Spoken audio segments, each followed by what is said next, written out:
Fellas, what's going on? Welcome to the stream. Let me just pull this up quickly.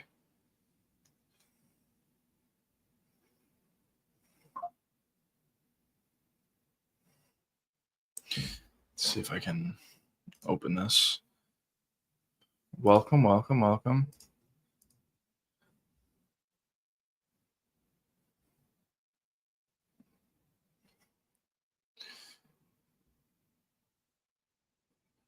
Sorry, boys. I'm just trying to pull this up. Sorry, boys. There we go. Let's do that.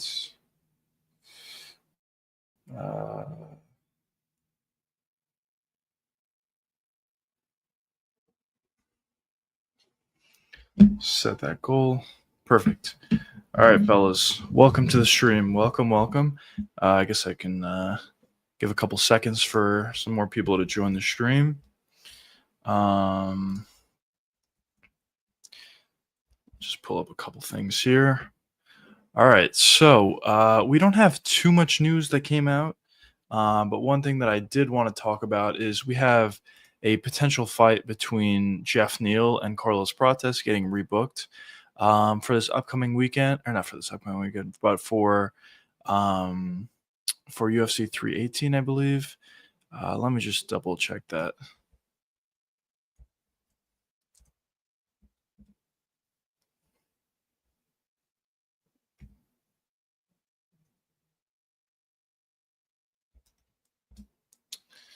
Just bear with me for 1 second.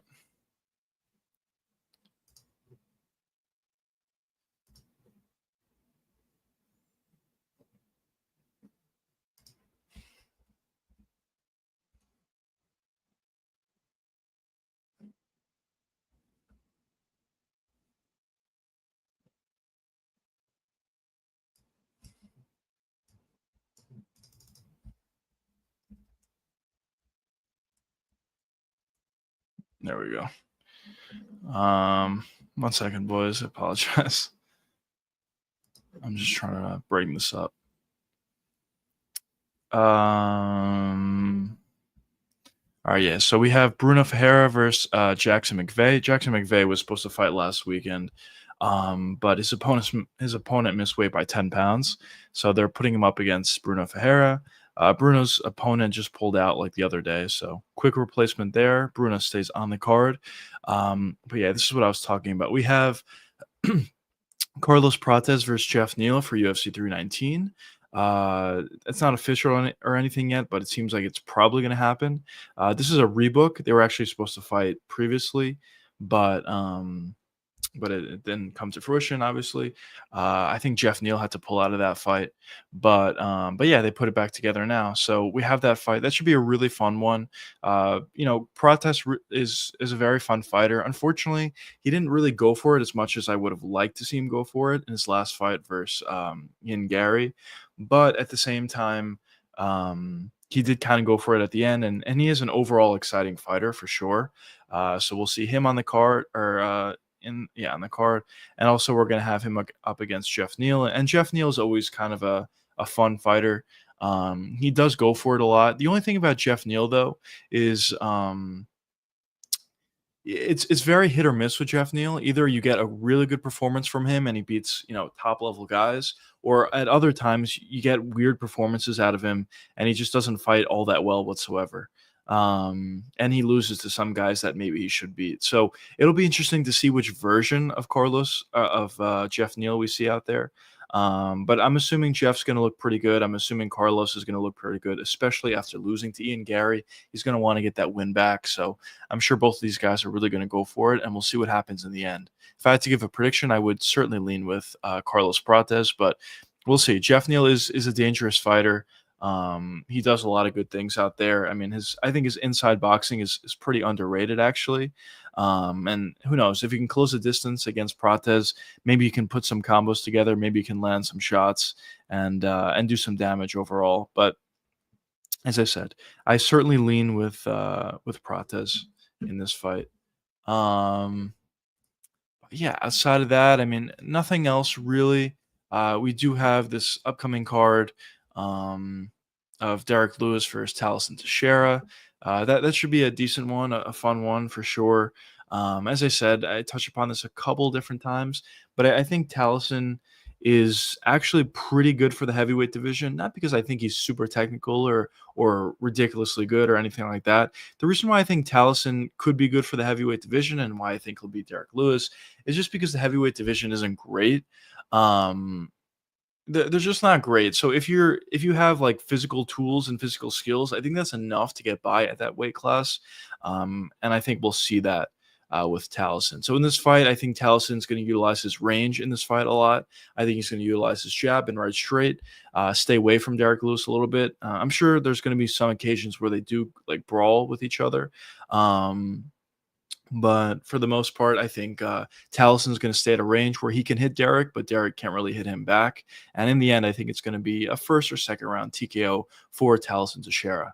And as I said, going forward for Taliesin, I think there's a lot of guys at the heavyweight division that he could beat, just based on his physical tools. He's very long for the weight class. He hits really hard, and he can take a shot really well. So just based on those three things alone, I think he'll have a pretty successful career at heavyweight. That's kind of the state of the heavyweight division at this point, which is kind of unfortunate, but but it's kind of just the reality.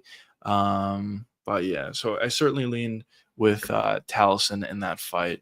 I mean, some other fights we have Wonder Boy versus Gabriel Bonfim. I lean Bonfim, but if Wonder Boy can stop takedowns, of course, it's always going to be interesting to see what happens in that one.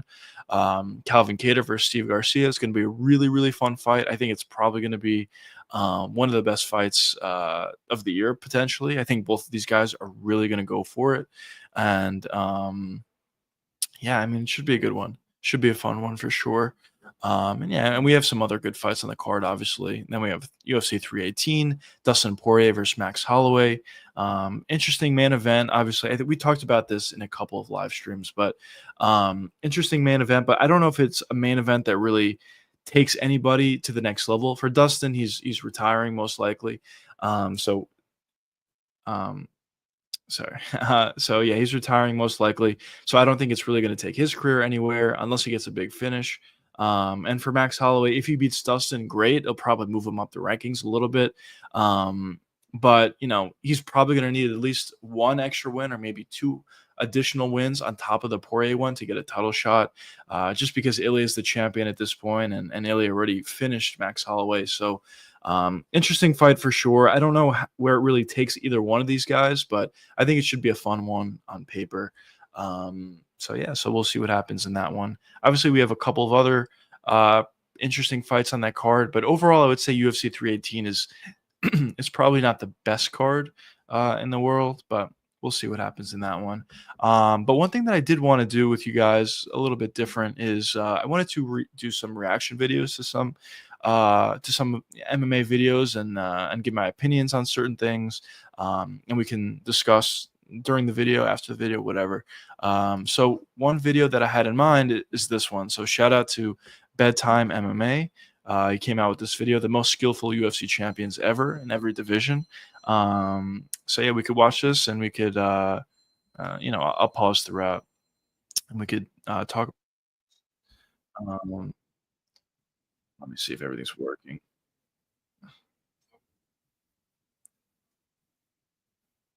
See if everything's good. Yeah, I don't think it is working.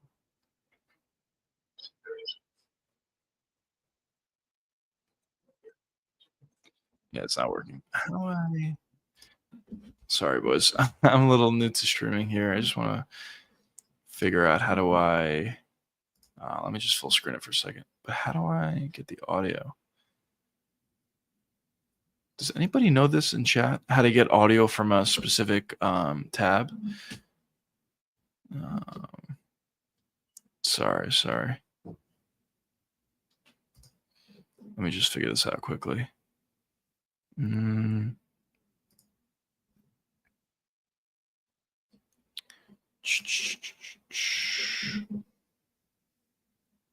Um,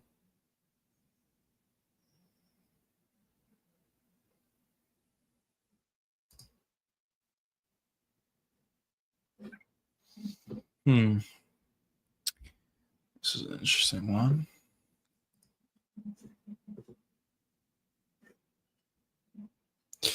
Um,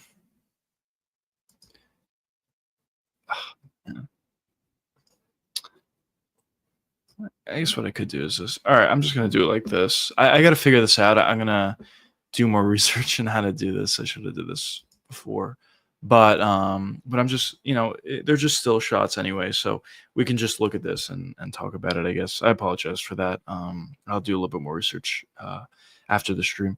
But so yeah, so this video is the most skillful UFC champions ever, every division. So starting with 125 pounds, we have Demetrius Johnson. Davison Figueiredo and Pantoja. I would probably agree with all three of these guys. I mean, when you talk about Demetrius Johnson, obviously he's an absolute legend. He's probably the best 125er at this point. The only guy who's really close is Pantoja, but probably even for Pantoja, he's going to need to get a couple more title defenses before he gets to that GOAT status. So, yeah, I mean, Demetrius was able to essentially do everything. He had really good stand up. John, what's going on, brother? Um, but yeah, Demetrius had really good stand up. He was very, very talented on the feet, even on the ground. He had great jiu-jitsu, pretty good wrestling as well. And I think the best thing about Demetrius, though, is he always had great game plans for all the opponents that he went up against, while also having great adjustments mid-fight. We saw a couple of times Demetrius make significant adjustments going into a fight or even during a fight, and he was able to pull out the victory either by finish or by decision, whatever it was in the end. But he was able to make successful adjustments, and I think we saw that a lot from him. For Davison Figueiredo, obviously he had that big right hand. He was very powerful, and on the feet he was relatively technical as well, I would say. But the power definitely was a huge factor for him on the feet. But even on the ground, his wrestling was solid, I would say, and his jiu-jitsu was probably elite, honestly. He was able to submit a lot of different guys. And yeah, I definitely think he's one of the more skillful 125ers of all time, honestly. And the last guy, Pantoja, he's the current 125-pound champ. Obviously, Pantoja is very, very skillful as well. On the feet, I wouldn't say he's the most skillful striker in the world, but he does have an effective striking style, I would say. He does have a lot of power on the feet. He does strike relatively effectively. He does have a really good body kick, I would say, and he's getting better with his boxing. But really, the main thing that he does very, very well is his wrestling and, most importantly, his jiu-jitsu. As I talked pre-fight between him and KKF, I thought if he was able to get the fight to the ground, he would find a submission, which he did eventually. And I think that's the case for a lot of guys. If Pantoja takes you down, he's most likely submitting you. And we saw that in a lot of his matchups, and I think that's a huge reason for why he's been able to have so many finishes at 125, because it is relatively rare to get a lot of finishes at these lower weight classes. But it seems like Pantoja is doing it in almost every one of his fights. And I think the jiu-jitsu is a real a huge reason for that. And and outside of that, I mean, his wrestling is also pretty good as well. And yeah, there's just a lot to like about Pantoja. So for this list, for these three guys, I certainly agree. Moving on to 135, we have Peter Yan, Dominic Cruz, and oh my God, TJ Dillashaw. I was blanking there. Um, and for Peter Yan, I certainly do not have any complaints or any objections. I think Peter Yan is certainly one of the more skillful 135ers, 135 pounders. Peter Yan is just, on the feet, he's extremely technical. He's probably one of the best, if not the best, strikers, I would say, on the feet. He has amazing boxing for sure once he gets in the pocket. But even at range, he's done a great job at implementing kicks, implementing power shots as well. He also has a decent amount of finishes for 135, which is obviously a lower weight class. And I definitely would agree. Um, Rick, what's going on? Welcome to the stream. UFC won't go to Spain because the borders are fighting. Do you agree with that? Yeah, I don't know the actual reason why they're not going to Spain. I know Dana wants to go to Spain, and I'm sure Tapori wants to go there. But I did hear that he doesn't want to fight at 2 a.m. and he wants to fight at a regular time in Spain, and that could be a reason why. But I think the real reason why they haven't went to Spain yet is just because I think a lot of their venues are booked up for soccer events or whatever, whatever it may be. And I don't know. And the UFC really only has a couple different opportunities, um, but we'll see. Um, any incident that's the reason, bro. Yeah, I mean it's possible. We'll see. It could be why. But I think in the end, the UFC will go to Spain with or without Taporia. Obviously, if Taporia is still on the roster, I'm sure he's going to be headlining a Spain card. But we will see. Um, do I agree with him being a crybaby about that or not? I don't know. I mean, I know he doesn't want to fight at 2 a.m. Spanish time. Honestly, I kind of understand that. I thought it was actually a little ridiculous when they fought in the UK at like 2 a.m. I mean, reason being, the reason I think that is because maybe the fights themselves were didn't get affected all that much from that. Just because maybe the fighters just acclimated to U.S. time, even when they were in the UK. But the problem is, fans aren't as exciting. Fans start to leave before the main event even starts, and I think that's the real thing. A part of UFC events is obviously the fighters themselves and the fights themselves. They put on great performances. That's really what makes cards great. But outside of that, the fans, they also have a huge part in the crowds. So if they're fighting at 2 a.m., 3, 4, 5, 6 a.m. local time, which is kind of what it was for the UK card, I think it does kind of take away from it. But I mean, obviously, if you do normal time in the UK or do a normal time in Spain, then it's going to be a not so normal time in the US, and their pay per view sales are going to go down. So it definitely is a give or take. Um, but yeah. Uh, it's easy.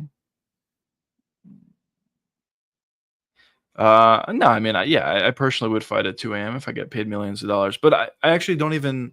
My reasoning is not even because of the fighters themselves. My reason is more so for the fans.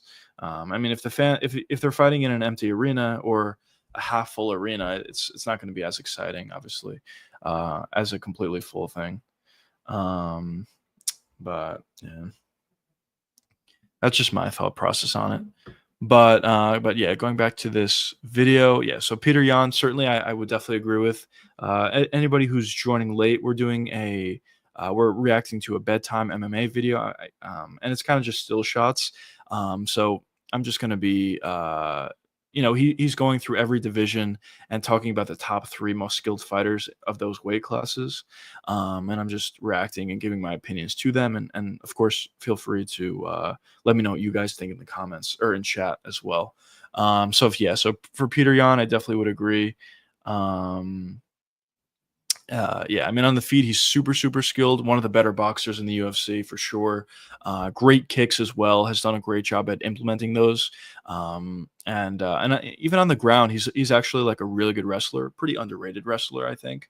Um, and uh, and yeah, definitely a lot of good things to Peter Yan. For Dominic Cruz, I would agree as well. Good wrestler on the feet, very unique style, but I would say an overall effective one.